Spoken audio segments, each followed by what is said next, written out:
Without further ado, I present to you the 31st Annual Pageant of the Arts.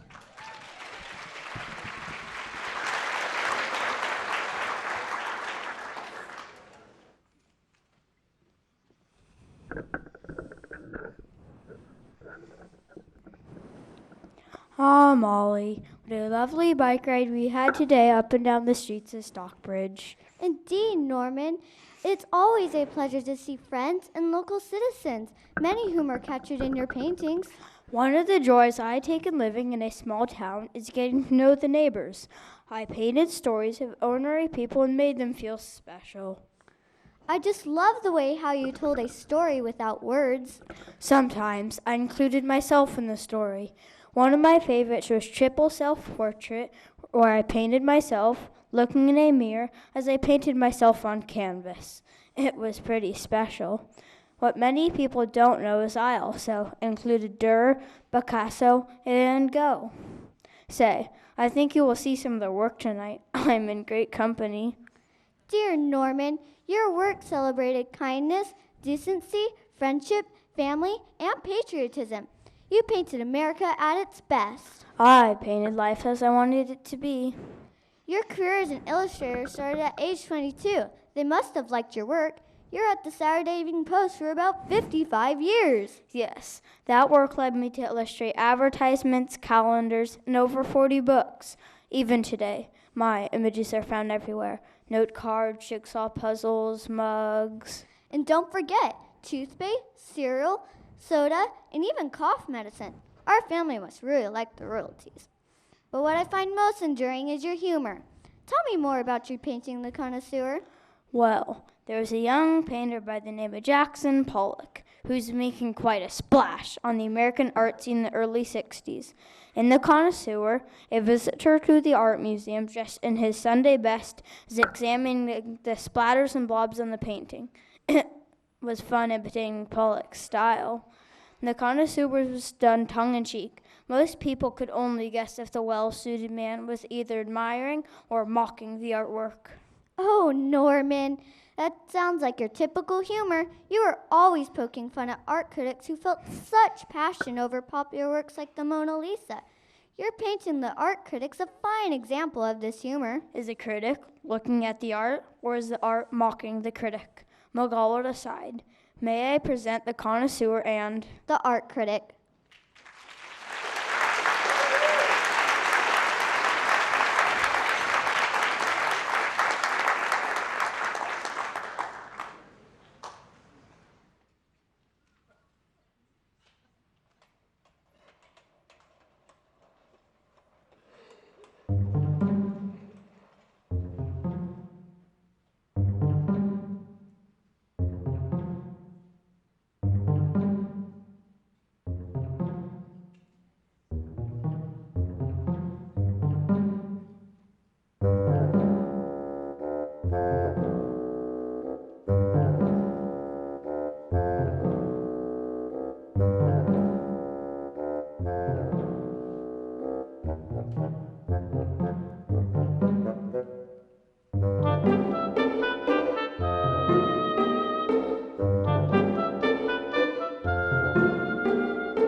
in a band, mein Damen und Herren. Good evening, ladies and gentlemen. It gives me great pleasure to be part of this artistic event. Mein Name ist Albrecht Durer of Nuremberg, Germany. Although Germany's Renaissance is lesser known than Italy's, I am celebrated as the master of movement. Although I did not have a classical education, I became famous by my mid-20s. I am an accomplished painter, printmaker, mathematician, engraver, and theoretician. Erasmus, Galileo, Kepler, and other scholars cited my work.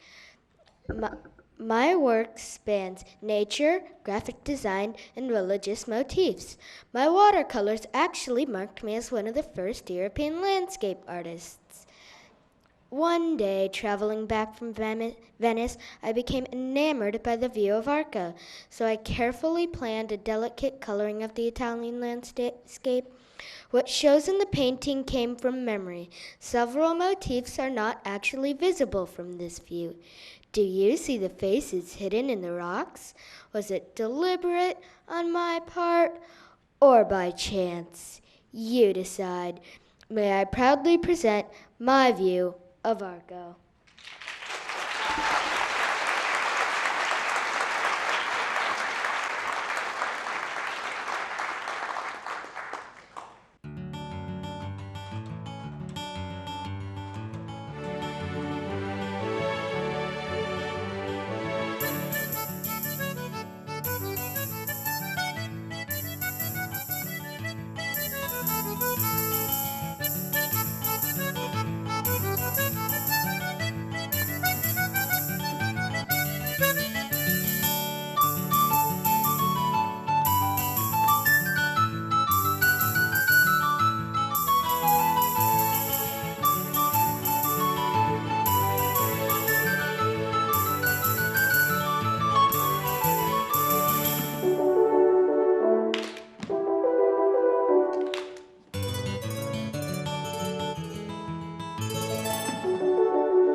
Wow, it's great to see you here this evening. I'm Vicky, famous character in the painting named after me.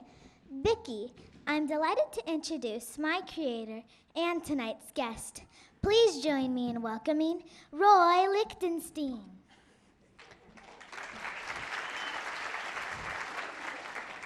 Thanks. Thanks very much for asking me to talk about my work. My name is Roy Fox Lichtenstein, pop artist, and... Oh, you noticed my Band-Aid dots. Well, they resemble what I do in my paintings. I like the way they make my paintings look printed, not painted. It all started in the late 1950s. An odd thing happened. I started hiding comic images in my work. At first, it startled me. I was frightened by my own painting. I didn't dare show anyone. What would they think? Comics were not appreciated as anything but kid stuff. Roy, you said that comics tell stories, and you don't think storytelling has anything to do with your modern paintings. So, you use cartoon images to show irony to raise the question, why would anyone want to do this with modern painting? Right. What actually interests me is the quantity and balance of colors. I use my primary colors, red, yellow, and blue. I use force lines to express power. I also want to grab people's attention, so I used to use strong words like bam, wham, and splat. I thought this would add life to my paintings. Even though I'm not in it, this painting of yours is one of my favorites. I can see the whole room, and there's nobody in it. Vicky, why don't you take a look at tonight's featured painting, Interior with Mirrored Walls. You may be surprised at what you see.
privileged, Anjana, to be here today to view the unveiling of your painting, Marriage. I'm honored, Malini. Painting is a key part of an Indian woman's education, yet our work didn't get noticed until the 1960s following a great famine. Women had to supplement their income by painting. But when you did, tourists loved it. The Mithila style became the best-known genre of the Indian folks' paintings. The world must love rituals, especially the births, deaths, and festivals depicted in your work. Perhaps it was the bamboo, fish, birds, and designs that fill my paintings, making them brim with life. Or maybe it's your creative use of crushed red rice, bamboo sticks, cotton, vegetable dye, spices, and even cow dung. We women are truly resourceful. Yes, we are, and clever too. One may notice the knotted rose in my painting. The knotted rope symbolizes the couple is now joined together as one. Yes, but what I did notice is the bride making an offering to show her gratitude for the happiness in the marriage. I'm so glad that we women share the tradition of the Mithila paintings. Now it is time to observe a celebration of marriage. Can you find the couple's knotted robes in my painting?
Follow close behind, Simshan. We soon will find the moon house where we shall feast and celebrate. But, Uncle, I'm afraid the skies will open before the clouds surround the moon. I fear you're right, child. Stand close. Let me tell you a story while a storm passes. Tell me when you were a boy, Uncle. I was born the son of a Quack-Udall Indian chief. The name given to me was Hidemus, which means right maker. We lived simply and always gave thanks to Mother Earth. But you were very famous. From the villages of the north to the villages of the south, you are known by all. Your totem poles use animals found in the legends of our people. Many carvers have tried to design masks and totems as great as yours, Uncle. They even began making drums and musical instruments as you did. My work included creatures from myths, but I worked with another purpose. All my works had to tell a story. They told wonderful stories, Uncle, and we know you always used the treasures of the earth to tell them and that you never took more than you needed. My masks included dried grasses and even the seaweed from which I later took my name. Seaweed. Willy seaweed. Look, Simshan, the moon shows its face. Let's go now, for we are very close to our village. Yes, Uncle. I cannot wait for the celebration to begin.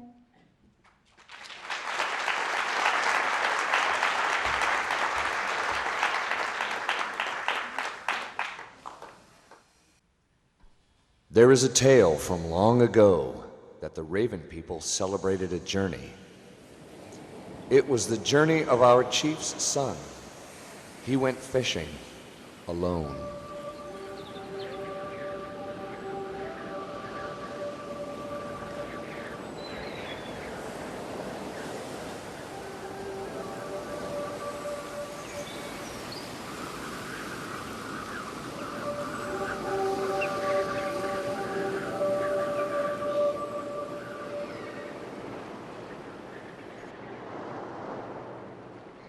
Jag sliter inte så bokskit.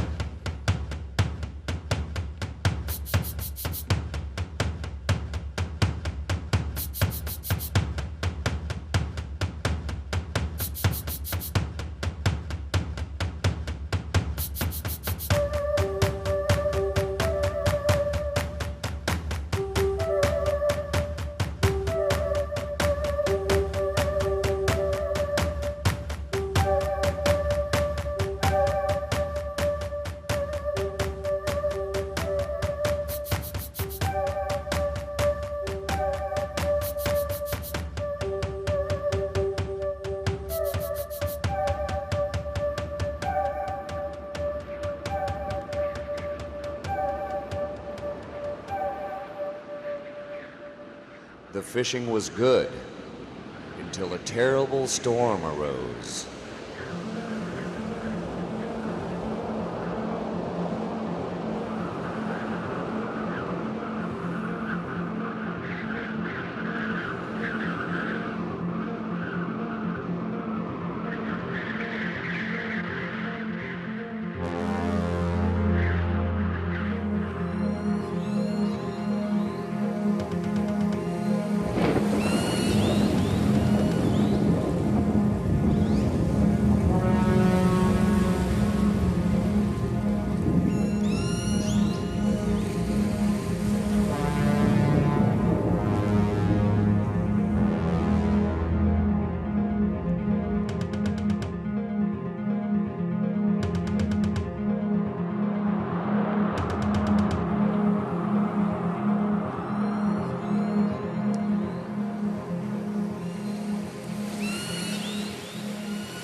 He was washed ashore under a strange sky.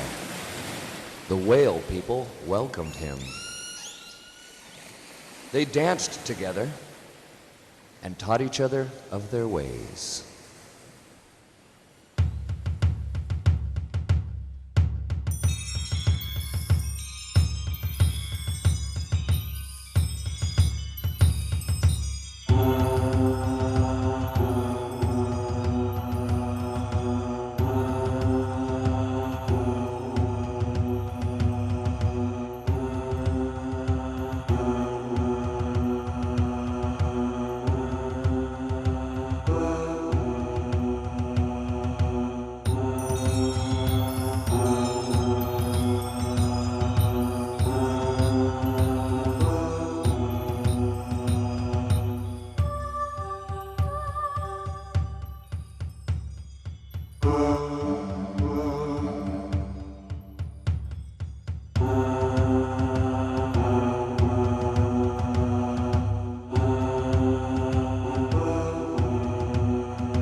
The boy missed his father and mother. The chief turned to him and said, "You are thinking of your own and wish to return home. We will show you the way."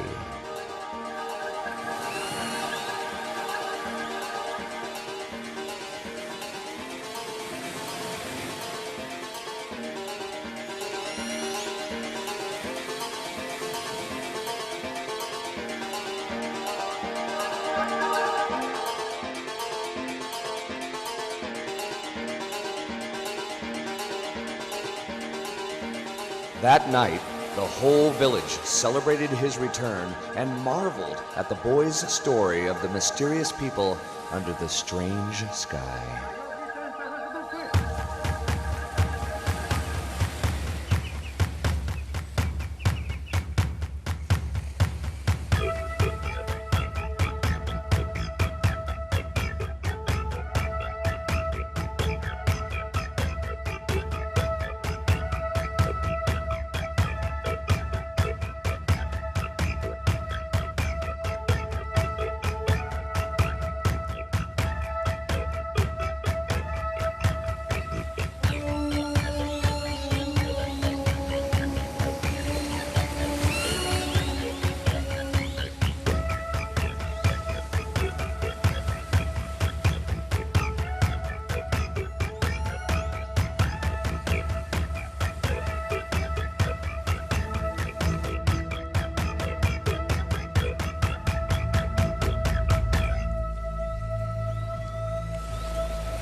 Georgette?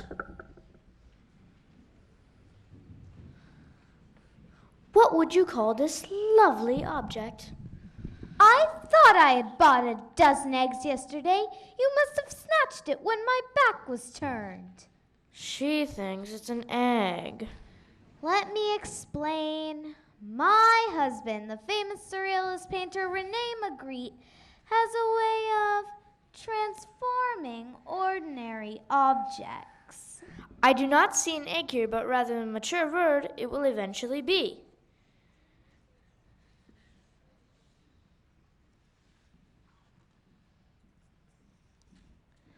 You see, Rene's paintings present the viewer with unfathomable mysteries. I love to juxtapose two seemingly unrelated objects, Or combine two objects together to form a third, or combine day and night, in the same scene. which is why my paintings have the power to surprise and enchant. Rene wasn't just an artist, he was quite a thinker. He spent a lot of his time thinking about the relationships between words and objects. Why should an object be bound by its name when another suitable word could be used? Rather than explain his paintings, Rene wanted the titles to magnify the magic within them. So I invented unusual and surprising titles for my paintings, which made them even more confusing. Rene looked for ways to delight while providing the opposite of what they expected. By making my work difficult to understand, people would have to think, not just admire. Rene truly taught us to look at the world with new eyes. So it is with great pleasure that I present one of my paintings to you tonight. At first glance, it seems to be an ordinary street. But something strange is happening. Men are in the sky. Are they falling like rain? Or are they floating up into the atmosphere? Only you can decide the mystery of the Golconde.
Just look at those stars.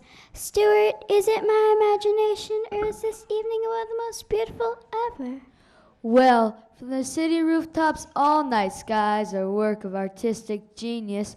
I never get tired of looking at the New York City skyline. I guess that's why I love to paint it. New York City is certainly different from the little New England harbor towns where you grew up. Very true. Those places inspired the realistic painting at the beginning of my career. But once I experienced the excitement and flavor of the big city, my art changed dramatically. What changed the most for you, Stuart? I believe it was my passion for color. I could feel the fire of the reds, iciness of the blues, and warmth of the yellows. I couldn't stand to paint anything predictable. Lines, shapes, and patterns became as necessary to me as the very air I breathe. I do know that adding words, numbers, and road signs to your paintings was not traditional. I do recall that when you used a gas pump and a bottle of ketchup in one, a few eyebrows were raised. Let the eyebrows be raised. Let them raise to the sky. Or shall I say, skyline.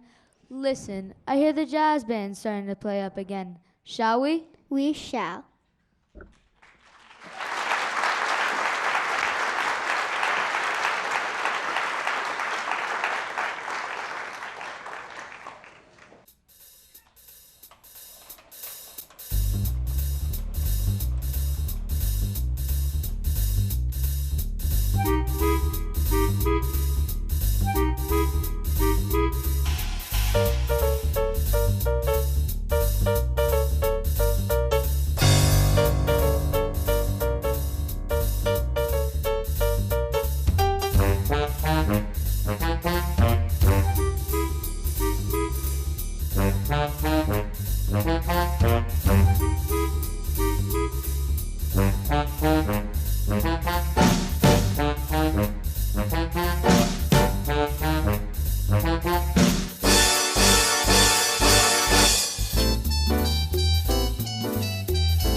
Teo, have you read my recent letter? Which one? Hold on, I can't hear you. Let's switch to my good ear. I've received over 650 letters from you, Vincent. You were always my favorite sibling, Teo. I loved your letters. They taught me your many talents. You read Shakespeare, knew 3 different languages, and loved Japanese art. Yeah, it's true. I had many interests. By age 32, I had worked as a social worker, preacher, school teacher, art dealer, and an art school dropout. When I finally decided to be a painter, I moved to Paris to be with my brother, the art dealer. And it was there that I was able to introduce you to many of my friends. Toulouse-Lautrec, Bernard, Pissarro, Seurat, Monet, Renoir, and Gauguin. Gee, Teo, I was really hoping to meet someone famous. Is that why you moved to Arles? It seemed like the perfect place to rest and paint. I can't believe you completed over 200 paintings. Unfortunately, I was only able to sell 1. Well, you should have found yourself a better art dealer.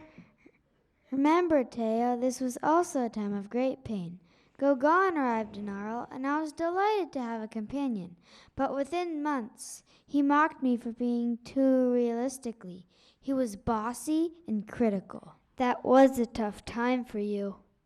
Sometimes I would get so angry that no one could make me feel better. I would become so upset that I couldn't paint. I cut off my ear.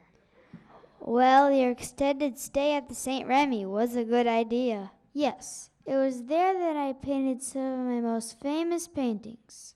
Irises, Pietà, and Starry Night. You know, Vincent, when you felt good, you painted better than ever. You made the stars and Starry Night seem like they're shining. Looking at the stars always makes me dream. Your dream finally came true. Your spirit lives on in the Starry Night.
Mind if I warm myself by your campfire? Well, if it isn't Frederick Remington. And I finally get to meet the one and only Charles Russell. Call me Charlie. All right, Charlie. You know, when I was a boy, I would spend hours drawing with chalk on a slate board when I wasn't pulling pranks or getting in trouble at school. I never cared much for schooling either. I spent most of my boyhood hours sketching in the margins of my school paper and dreaming of being a cowboy.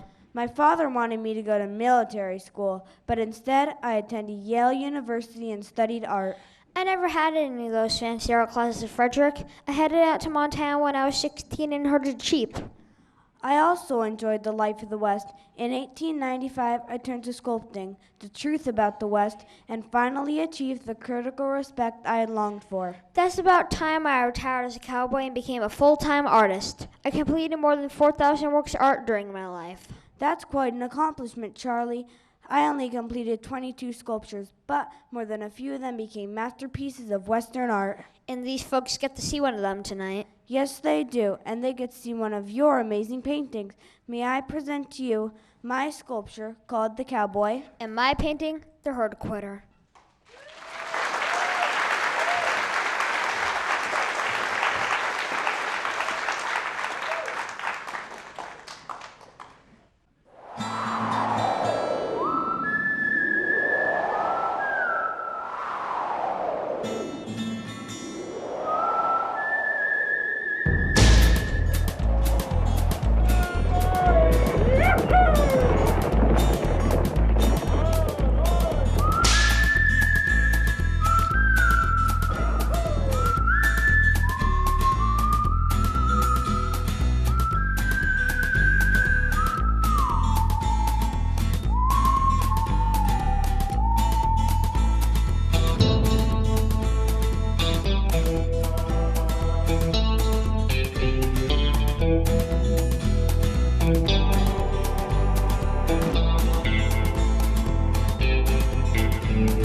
Look at all of you out there looking at me. I feel a bit humble being in the spotlight over my paintings. My name is Emily Ungware. I am an Australian Aboriginal artist. I live in a community called Utopia where I am an elder of my tribe. I have not traveled to faraway places outside my desert home, but Seal Beach seems a very fine place to be. I spent my time with our traditional Aborigine works, worked in soil, on bodies, and made batik fabrics. It wasn't until I was 80 years old until I finally painted on canvas. Emu Woman was my first painting and the beginning of my career. I made 3,000 paintings over the next 8 years. That's a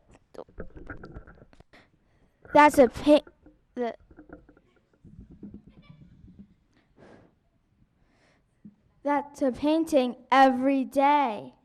Often, I'm asked to explain my paintings. I paint with shimmering dots, dum-dum dots, raw searing stripes, vibrant colors, and elegant black lines. I always painted the whole lot around me, the yam, the lizard, the emu, and the yam seed. My middle name, comma, actually means yam seed. As a tribal elder, I chose to paint my community, its origins, and the land in which I lived. You know, when people started noticing my work, they said it resembled an artist named Jackson Pollock. Actually, never heard of the man before. I just painted to honor my ancestry and the life I lived. Didn't expect or know anything about the art world. I am pleased you are interested in me, and am curious to see what you think of Emu Woman.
There we go, number 31 in the tradition of McGaugh Elementaries. You know, we want to bring the lights up and acknowledge the people who began the pageant 31 years ago. If you'll stand, please, Mr. John Blades, Shirley Johns, Jean Mangoni.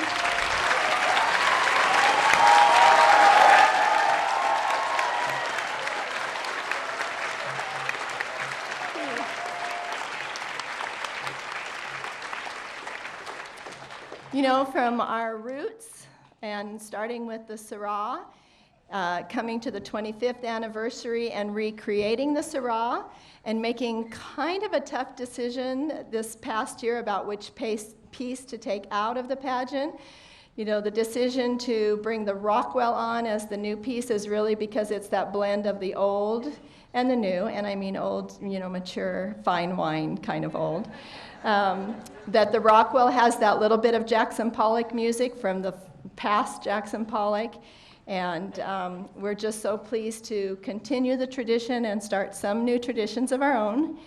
I'd like to also acknowledge, if we could have lights up again, those past pageant performers. If you're here tonight in the audience, stand up, please.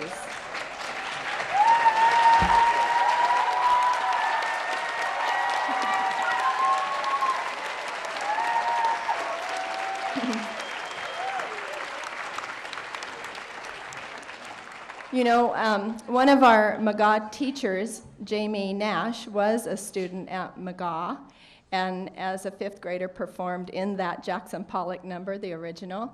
And I asked her yesterday about how, you know, did that bring back memories as she watched the pageant as a teacher here at McGaugh.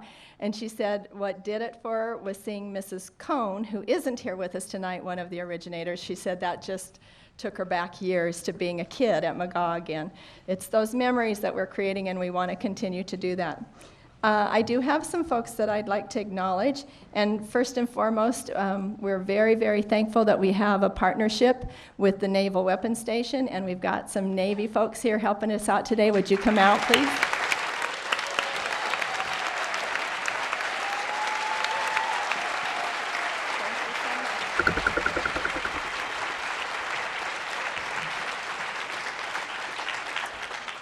And of course, we couldn't do it without the students, the parents, the community. Thank you.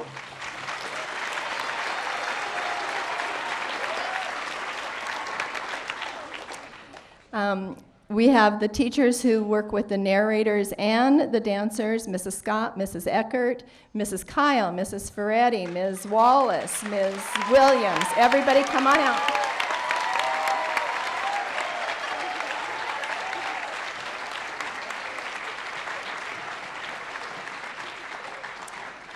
I'd like to give a special shout out tonight. I was standing backstage watching, and especially the choreography is dear to my heart. But you know, Cherie Aniceto and I do that together. And we work really well as a team when the choreography comes down to it. It always takes a group of girls like the Angwari to experiment and try things and to suggest things. When we pass the choreography on, like the Durer piece was taken over by Miss Wallace and Miss Williams this year, you know, they bring to it their own interpretation, and that works. But Cherie, could I please give you another hug?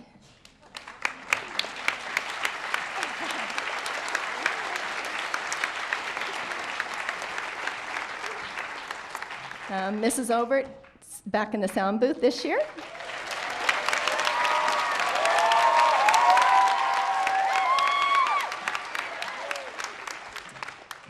And truly, dear to my heart and an unbelievable surprise today, my husband and daughter have supported me in this effort for so many years, and my daughter arrived, to my surprise, from Dubai this afternoon.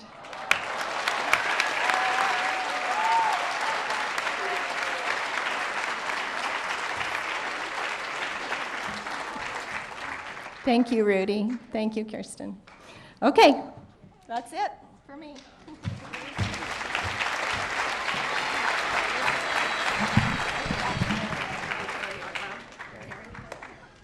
We also want to acknowledge, of course, Terry Apps, our fabulous art teacher who put together this painting with the students.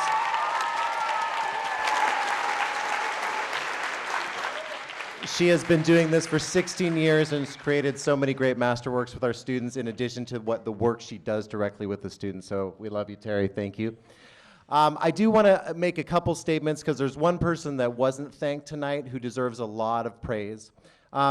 It's amazing that the Pageant of the Arts has been at McGaugh for 31 years. I think that's a testament to the power of what you saw here tonight and to the support of the community. Something doesn't last for 31 years without those things. But the wonder that you saw tonight when the curtain opened doesn't simply magically appear each April like one of Van Gogh's twirling stars on stage. It takes a lot of work, and it's everything that happens behind the curtain that makes it so impressive.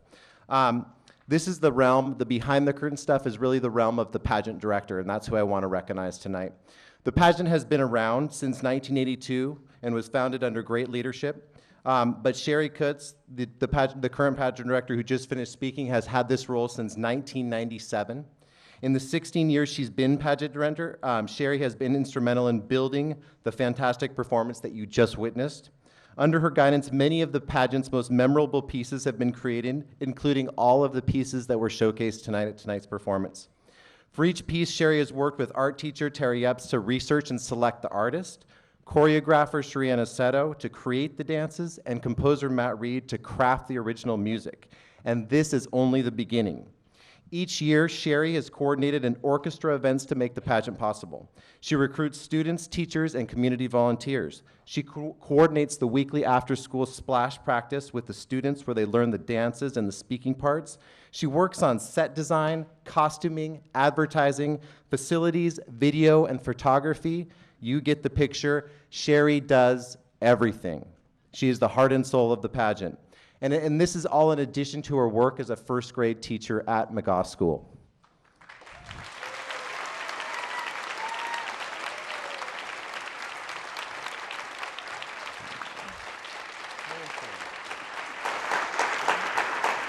So most importantly, Sherry has made a difference in the lives of countless students through the pageant, over 1,000 students in her time.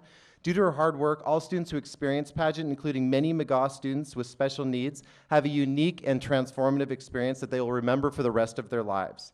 As one parent whose 3 children have all participated in pageant stated, under Sherry's guidance, students who enter into the initial rehearsals, shy and awkward, emerge poised, self-confident, and energized by performance tonight.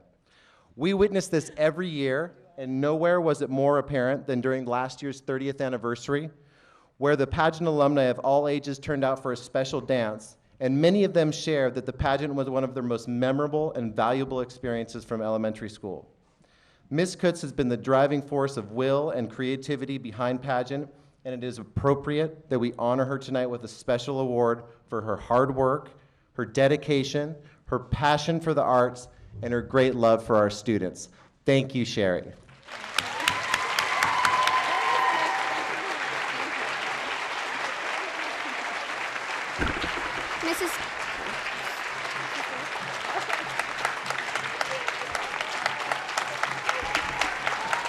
Mrs. Kutz.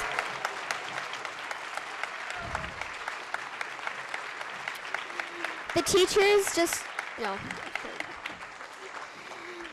teachers want you to know how much, The teachers want you to know how much they really appreciate you, so here is a little gift from all the staff and from some of the parents, so here you go.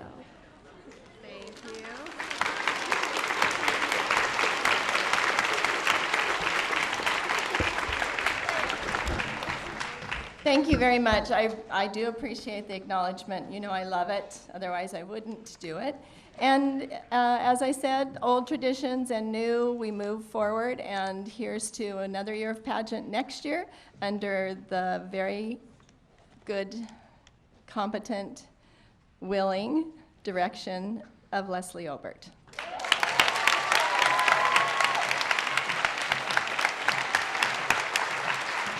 How about one last round of applause and cheer for our students who did a great job tonight. Amazing job.